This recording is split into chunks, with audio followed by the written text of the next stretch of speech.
زنک زنک اوشتون کو؟ حوالی دایو تا چی با؟ برامو را بگو ایدری خلدنی که گیری تای جانداری مرا دپنی همسه اوز من ابروره؟ ما گرفتم اوتا جاندار شما رو ما گرفتم چی نمیگیری وارق ایدری خلدنی؟ خیلی اوخی اوتا ما نفهمی اوخی ما بچه های کلان شدیم ای بای اوخی راست همسویا چی میگن؟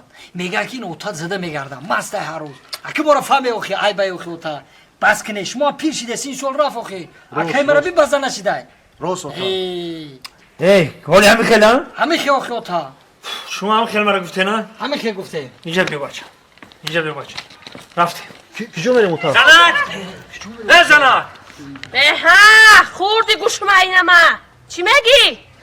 اینا خطور نگاه کنه نه افتی ها چطور ندیده؟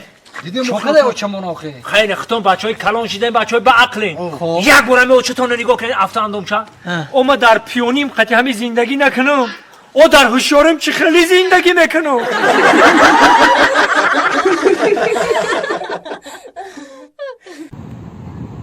سلام و درودی به پایان به اهل هنر و خصوصا به استاد عزیز آقای جمشید حلیم.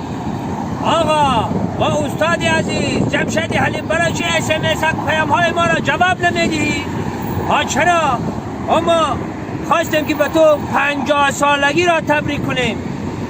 از خود دبی خواستیم که به شما حرف بزنیم. افسوس که ما تماس گرفتن نتوانستیم با شما استاد عزیز.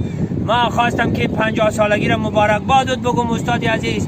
انا 150 سال دیگر عمر ببینی و در بالای سری ما شاگردا چنین شاگردا باشی و سربلند باشی. بازم 50 سالگیت مبارک استاد. و در اینجا که آمدی در این دبی دست اول میپرسه که فارسی بلدی؟ آره آقا جان فارسی بلدی؟ میخواستم که با زبان فارسی داری تو را تبریک بکنم استاد عزیز.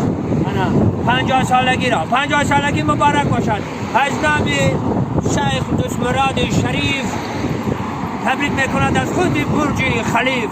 سربلند باش استاد عزیز سربلند باش.